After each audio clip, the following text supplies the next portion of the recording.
धातु का मारण कैसे करेंगे, यानी कि इससे हम भस्म कैसे बनाएंगे।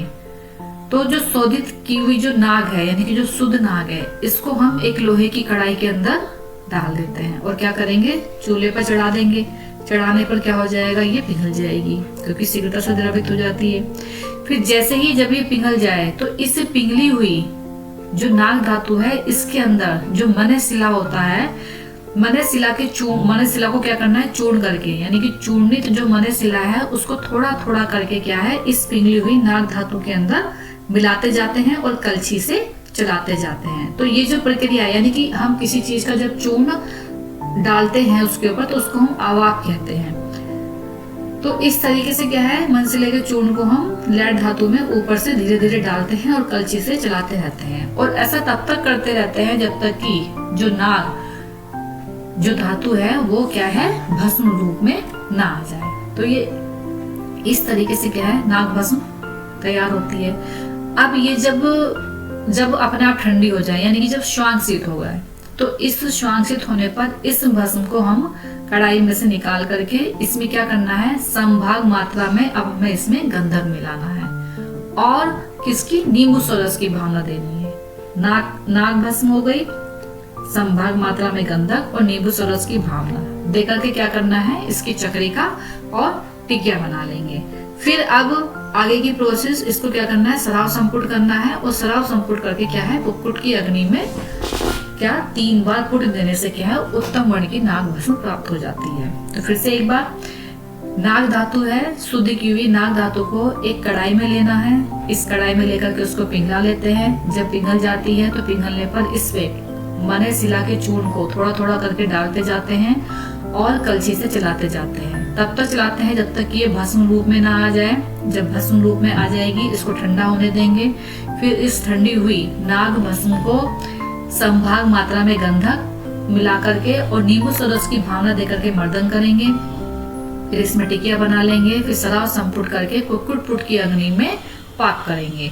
तो इस तरीके से फिर जो भस्म मिलेगी उसको फिर से समभाग गंधक और नींबू सरस की जो भावना देकर के चक्रिका बनाएंगे और फिर से क्या है, पुट देंगे। तो इस तरीके से क्या है, 3 बार पुट देने से जो नाग भस्म होती है वो बन करके तैयार हो जाती है। तो नाग भस्म कैसी होती है, कुछ कृष्ण श्वेत वर्ण की भस्म होती है ये। अब है इसमें षष्ठी पुट नाग भस्म क्या होती है।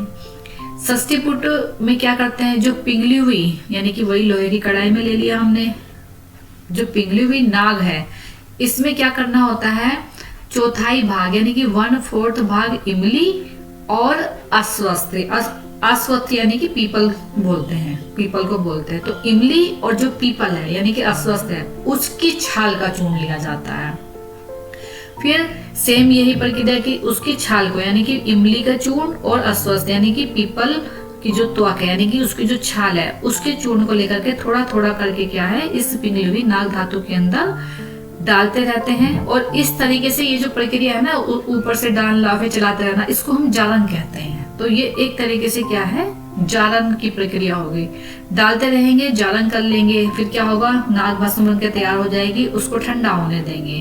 फिर ठंडा होने के बाद में अब इस भस्म को क्या करना है, समान मात्रा में मने शिला मिलाना है। फिर बिजरा नींबू सरस से या फिर कोई भी खांजी से लेकर के इसकी कुटाई करना है। ये हम बना रहे हैं षष्ठी पुट भस्म। जो पहले वाली बनाई थी, ये नॉर्मल जो भस्म है वो बनाई जा रही थी, जिसमें कि हम मने शिला के चूर्ण को जिसमें कि हम क्या कर रहे थे, हड़ताल के चूर्ण को उसमें डाल करके धीरे धीरे उसमें पाक कर रहे थे।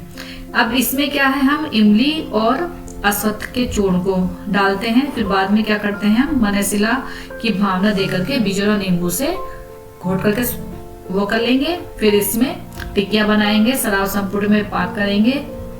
फिर पाक करने पर जो हमें भस्म मिलेगी स्वांगशीत होने पर, उस भस्म का क्या 20वां भाग यानी कि 120 पार्ट जो है, फिर से क्या लेना है, शुद्ध मने शिला लेनी है और नींबू सरस लेकर के फिर से मर्दन करना है। फिर सराव संपुट में पाक करना है। तो इस प्रकार से 60 बार पुट देने से क्या है, नाग की जो निरुक्त भस्म होती है वो बन करके तैयार हो जाती है। तो इस तरीके से क्या है, ये भस्म का मानव बताया गया है। जो नाग भस्म में इसका जो वर्ण होता है कज्जल के सदृश, यानी कि जितना काजल होता है वैसा रहता है, या फिर सिंदूराब पीत वर्ण का, सिंदूर जैसे सिंदूर होता है उसका थोड़ा कुछ पीला वर्ण मिलेगा, मतलब एक तरीके से एक काजल उसका मिक्स कलर हो जाएगा। इसकी जो मात्रा है वो 1/4 से 1 रत्ती तक होती है। अनुपान के रूप में हम मधु का सेवन या फिर रोगानुसार, जैसा रोग है उसके अनुसार उसका कोई भी चूर्ण हो, सोरस हो, क्वाथ आदि है उसके साथ अनुपान का सेवन करा सकते हैं।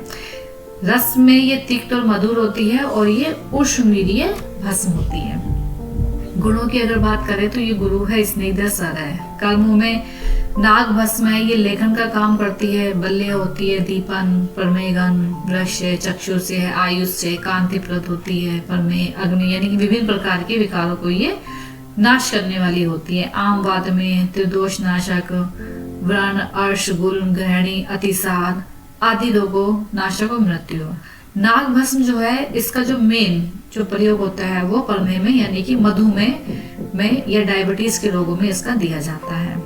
ये नाग भस्म जो होती है स्वेद आदि शरीर में होने वाले जैसे मूत्र है या रक्त श्राव होती है उनको कम, एक तरीके से क्या होती है श्राव रोधक होती है, मतलब उनको श्राव का भी कम करती है। इसलिए क्या है डायबिटीज में इसको दिया जाता है, क्योंकि डायबिटीज में क्या है यूरिन की मात्रा बढ़ जाती है, तो उसको करने के लिए क्या है कंट्रोल करने के लिए या मधुमेह को कंट्रोल करने के लिए ही नाग भस्म का सेवन किया जाता है। अब क्या है अगर अपक्व रूप में नाग भस्म का सेवन कर लिया जाए तो उससे कैसे रोग हो जाएंगे, जैसे गुल्म हो सकता है, पांडु यानी कि एनीमिया हो सकता है, डायबिटीज भी हो सकती है इसके सेवन करने से, क्योंकि किडनी पर लोड पड़ेगा तो पर में अग्निमंद हो सकता है, शोथ है, भगंदर है आदि रोग इससे उत्पन्न हो सकते हैं। इसलिए इसको क्या है अपक्व रूप में सेवन नहीं करना है। अगर बाई चांस अपक्व रूप में सेवन कर लिया जाए तो इसकी शांति के लिए क्या करेंगे, इसमें स्वर्ण भस्म और हरित की चूर्ण को किसमें शर्करा के साथ में, यानी कि स्वर्ण भस्म ही इसकी काट है। अगर नाग भस्म का जो दोष हो जाए तो उसमें स्वर्ण भस्म और हरित की के चूर्ण को शर्करा में मिला करके 3 दिन तक सेवन करने से क्या हो जाएगा अपक्व नाग भस्म जन्य जो विकार हैं वो शांत हो जाएंगे। इसके जो प्रमुख योग हैं उसमें जैसे सूची का भरण रस होता है, मलभेद कारक या पेट से संबंधित विकार है। इसके अलावा त्रिभंग भस्म है जो डायबिटीज में, प्रमेह में या मूत्र संबंधी विकारों में इसका दी जाती है। निरपति बल्लभ रस होता है, ग्रहणी वगैरह में इसको देते हैं। माणिक्य रस होता है, ये रसायन की तरह काम करता है अच्छा। और गर्भपाल रस यानी कि गर्भ के लिए भी ये अच्छा, यानी कि लैड अच्छा काम करता है। तो इस तरीके से क्या है ये विभिन्न प्रकार के इसके योगों में रोगों में इसका काम होता है। तो लेड धातु के बारे में इतना ही। थैंक यू, धन्यवाद।